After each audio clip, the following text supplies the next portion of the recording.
back to the Country Camera. Today we are going to be cutting glass so I can finish framing this image right here. That's a 16 by 24 print that I've already got framed and mounted. And since I was going to go through the glass cutting process to finish up the framing with it, I thought I would share that with you and how I do it. So if you tuned into the last episode, I was making frames, and we're going to be using one of those frames today to finish mounting this photo. As we talked about in the video, the rabbit, which is basically this little shelf on the inside of the frame, that is what everything sits on, the glass and the matted artwork. So what we want to do right now is we're just going to take measurements of that again. It doesn't hurt to measure it again, even though I've got everything written down. I'm going to make sure that those measurements are the same before we start cutting glass.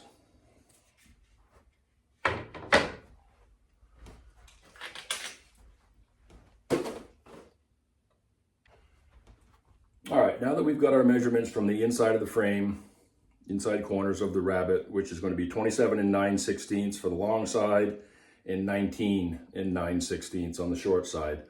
It's important to note that if you're going to be off a little bit on your measurements when cutting glass, you want to be off on the short side to ensure that it's going to fit inside of your frame and on the rabbit, because you can't go back and trim off just a little bit of the glass. So it's better to be a little bit short.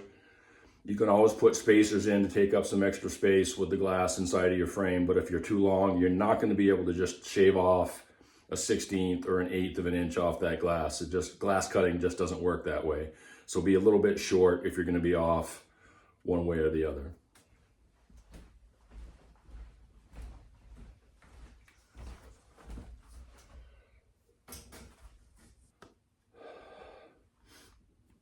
Always use gloves when handling glass, just in case. I wouldn't recommend these cotton gloves, but I was too lazy to go out and find my leather gloves, so that's what I went with. All right, now all we're going to do is we are going to transfer our measurements that we just wrote down from the inside of the frame onto the glass, and I'm just going to use a Sharpie marker to do that.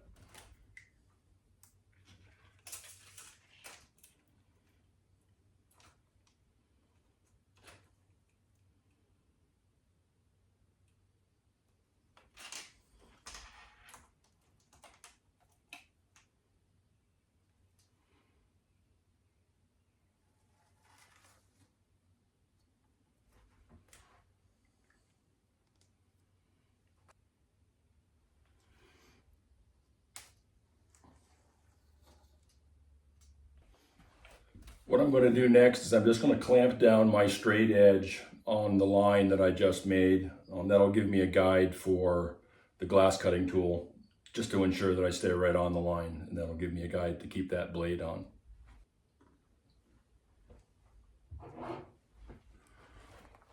This is the little glass cutter tool that I use. It's nothing fancy. Again, I assume I probably purchased this on Amazon. I can't remember, but they're certainly available on Amazon. This is what the cutting head looks like, and it came with a couple of extra cutting heads. There's actually a cutting oil that you unscrew that little brass cap on the top, and it applies some cutting oil, which assists in cutting the glass.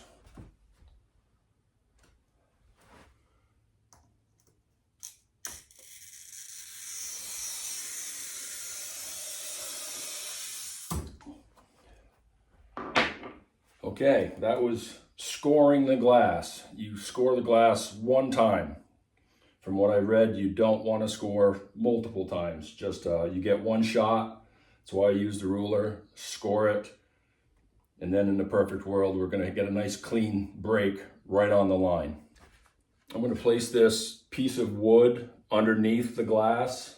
I'm then going to put the clamps back on it, and we're going to hopefully snap that off nice and clean.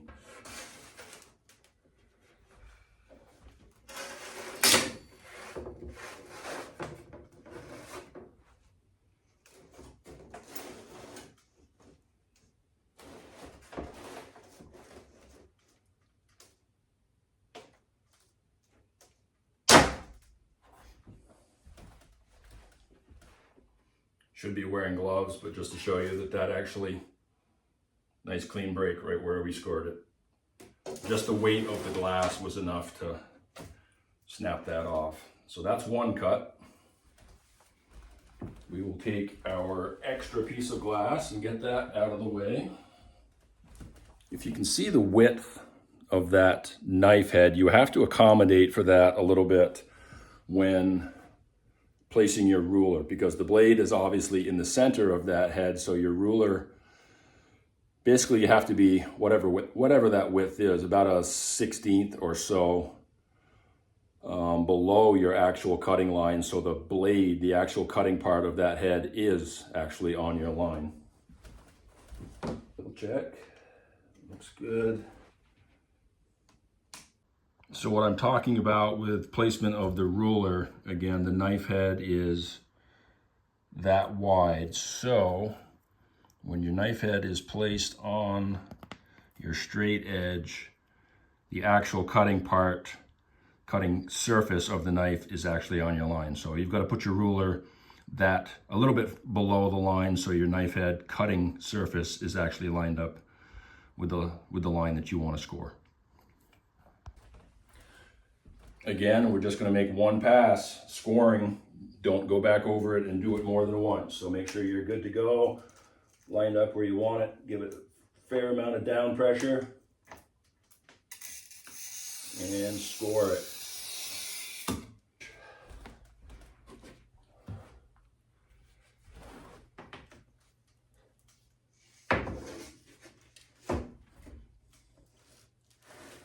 And I think just apply a little down pressure, fingers crossed. Voila, nice clean cut. So if you're new to glass cutting, just be aware, you're gonna break some. It's just part of the learning curve. Probably even if you've been doing it for a while, you're gonna have times when something's gonna go bad. You're gonna break the glass, or maybe there's a flaw in the glass and it's gonna break somewhere where you didn't want it to, or where you didn't score it. That's just part of the gig. So don't beat yourself up too bad if you ruin a piece of glass. I know I hate to waste money too, but just be aware, it very likely could happen. The next thing I'm going to do is I'm going to clean as well as I can both sides of the glass, and then we'll get it put into the frame. This is what I'm using. I don't know if there's a better product out there. Maybe there is. If there is, drop me a comment and let me know what you're using.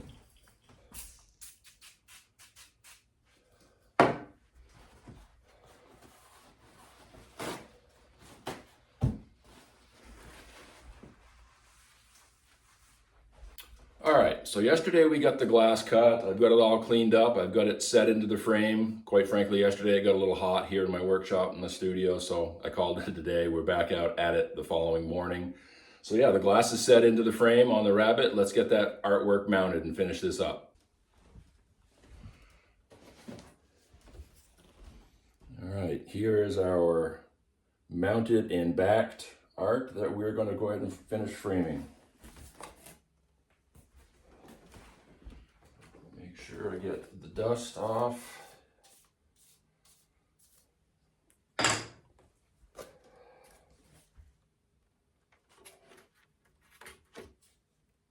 Good. We're going to go ahead and seal the picture to the frame to prevent any dust from working its way in there. This is what I'm using for that.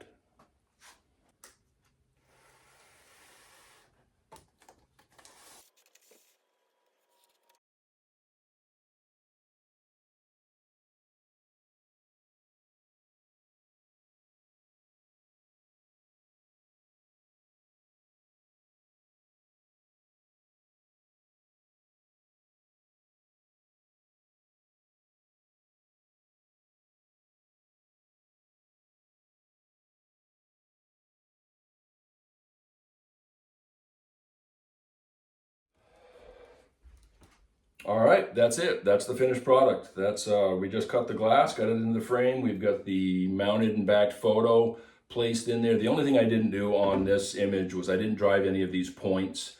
This is just a Logan point gun. Basically, it secures your print within the frame, drives the sharp point into the wood, and secures the photo with the backing inside the frame, so it doesn't go anywhere. In this case, my backing on this photo fit tight inside of the frame, so it's not going to wiggle around, it's not going to go anywhere. And especially with the tape, the dust cover tape on the back, the frame sealing tape that I added at the back, it's really not going to move. But generally I do use some of those points from that Logan point gun and drive them in there just to ensure that the print doesn't wiggle around at all. All right, so the last thing we need to do is get the hanging hardware attached to the photo frame. So let's take care of that. Okay, so the first thing we're going to do is get these little wired loop attachments affixed to the frame. I'm going to measure down a distance from the top of the frame. For whatever reason, I find that about 6.5 inches down is about the sweet spot for whatever reason, or at least that works for me. I'm just going to mark that distance down right there, like so. We're going to do the same on the other side, and then we're just going to take a small screw. There is a right and wrong way to attach these. There's a slight angle in a flat side. The flat side goes down on the mat. And we're just going to take our screwdriver, find that little mark that I made, and get that started in.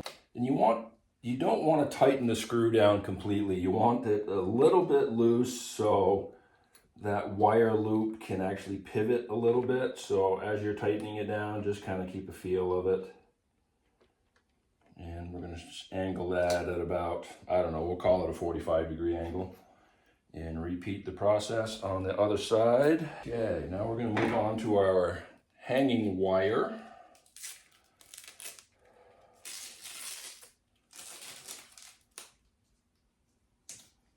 And we're going to ballpark a length of that.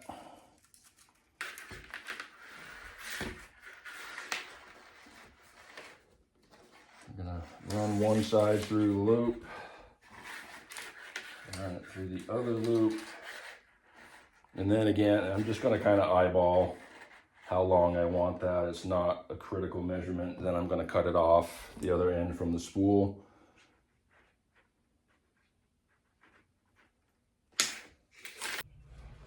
All right, next step is I'm just going to put all of the hardware that I'm going to need to affix the wire on in the order that I'm going to need it. So this is a wire crimp. And we'll add that to the wire, just slide that down.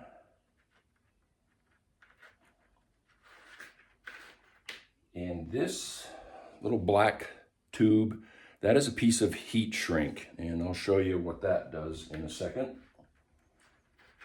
So that will be for that side of the frame. We'll add the heat shrink for this side of the frame, and then the wire crimp. That started in there. Okay, so wire goes through the wire loop,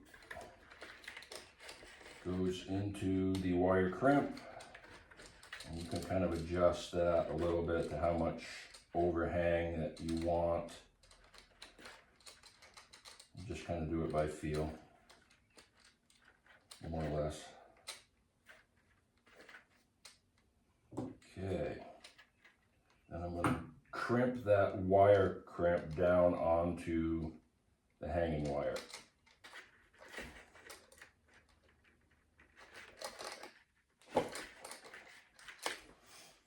Again, the whole purpose of that wire crimp is to prevent your wire from sliding, so make sure you get a good crimp on that. You don't want that pulling apart. Okay. Repeat on the other side. With about how far down I want the picture to hang. So I put the hanging hardware on the sides at about 6.5 inches. And I like the center of the wire, when tight, to be at about 4 inches. This doesn't have to be a precision measurement, in my opinion. Okay, all right, the last step is using this black tubing. It is heat shrink tubing. This is the heat gun. This little curved thing on the end of it just prevents the hot air from going onto your work surface. In this case, the back of my picture.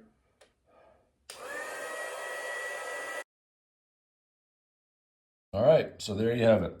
The reason I put that shrink wrap on the end of the wire is when you cut the wire, basically that is, the wire that you see is made out of a number of strands of wire. So when you cut it, those strands are sharp. You can have a stray strand sticking out, and it's just a safety thing because you don't want to get poked by one of those strands when you're handling the photo or hanging the photo. So keep it safe and make it look halfway decent. So yeah, that's it. That's the completed hanging equipment on the back of the photo. Finished product, ready to hang. And again, this is the measurements I use. This is the big frame, obviously, so the measurements I gave you will vary depending on the side of the frame. But you can imagine that the photo hanging from whatever it is on the wall, whether it's a nail or a specific hanging hook, the weight of the frame will pull it to about there. You obviously you don't want the wire showing above the top of the frame. This is the heat gun that I'm using. Whether it's still available or not, I don't know, but something similar would certainly be available at your favorite get stuff cheap, free shipping online store.